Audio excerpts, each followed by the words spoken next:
The Santa Clara District Attorney's Office has filed charges against 12 people that took part in taking over a Stanford building and doing $700,000 worth of damage. These so-called peaceful protesters, because I'm sorry, they can't really be called peaceful when they're doing $700,000 worth of damage to it. In the video that I have attached, you'll see what kind of damage they did do. And the pictures that I've got for you, yeah, you get to see all that. But, yeah, these folks are now facing criminal charges, mostly felonies. I'm not saying that they will actually get convicted. It is California, but let's show you the video and then I'll have a few comments afterwards. So here we go. Howdy, y'all. This is Paul, the Redneck Thinker. What we have here is a channel to communicate. I want you folks to be thinking by the time you leave my videos. Why? Because I'm tired of people talking via what other people tell them to think. So, watch my video and enjoy the chance to think for yourself. Good evening. A dozen pro-Palestinian protesters are facing felony charges nearly a year after breaking into the president's office at Stanford and barricading themselves inside. The demonstrators were calling on the university to divest from ventures that support the Israeli military. But Santa Clara County's DA said it's how they carried out their protest that crossed the line. I will not allow people hiding behind masks to commit crimes. Our Kara St. Cyr has a reaction to the most serious charges yet tied to the campus demonstrations over the war in Gaza. Today, the DA spoke a lot about the difference between protest and vandalism, and he wanted to emphasize that these protesters weren't being charged for the message that they were trying to relay, but more so how they chose to do it.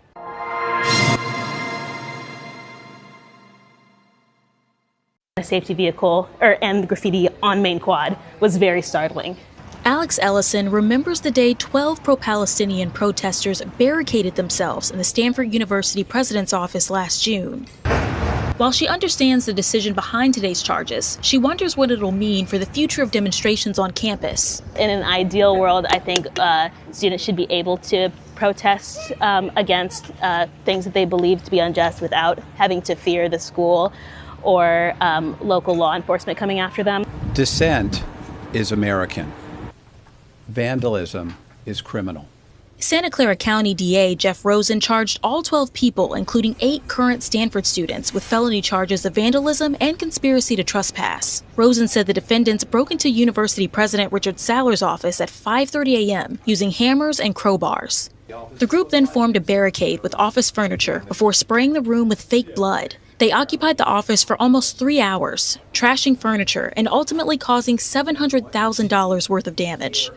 Rosen says they even brought a manual on how to occupy the building. They had operational plans, they had lookouts, they were scouting out the area to see what time either uniformed police officers or private security would be around. The protesters, aged 19 to 32, now face up to 3 years in prison. 4 have already surrendered to the DA's office. The rule of law includes all of our colleges and universities, because these institutions are not accountability-free zones and are not above or beyond the reach of the California Penal Code. Zahara Billu, the executive director of the Council on American Islamic Relations in San Francisco, condemned the charges. This could have and should have been handled through the university disciplinary process. Why are we wasting resources? The Trump administration has recently revoked visas from hundreds of international students on campuses across the country, including Stanford. While it hasn't given an official reason for most cases, free speech advocates fear it's part of the effort to crack down on pro-Palestinian activism. Rosen says all of the students charged with vandalism are U.S. citizens. But Billu says this sends a frightening message to pro-Palestinian students. They must now ask themselves, how violent will law enforcement be with us if we choose to protest? And what will be the lifelong consequences, again, of peaceful protest, a long celebrated tradition? Though the protesters do face jail time, the DA did say that he doesn't want that to be the outcome. Instead, he's hoping for community service. Now, we reached out to Stanford. A spokesperson told us the university respects the DA's decision. We also asked how the school is disciplining the students involved, and the university says students were suspended for 2 quarters, graduations were delayed, and they had to do community service. Now, these folks that are supporting these terrorists, this is ridiculous. I honestly don't know what to say about it most of the time. But to see that there is a do-it-yourself occupation guide and that they have this set up by years, that is fascinating to me. But it gets to the point that these folks, I agree with this district attorney. Okay, fine. You want to protest. Hi, we've been protesting since before we were a nation. We are a very protesting kind of place. But what they did, $700,000 worth of damage? No. No. These were violent protesters. I'm getting tired of hearing people go, they're nonviolent. They're not nonviolent. If you do $700,000 worth of damage, you aren't nonviolent. You are criminally insane, in my opinion.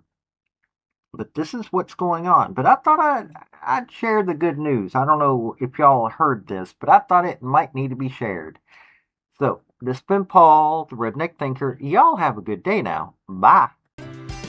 So, folks, that's the story that I wanted to bring you on this video. And I just wanted to say thank you again for coming by. Hit like, subscribe, comment, all that fun stuff if you don't mind. Help me out. So, y'all have a good day now. Bye.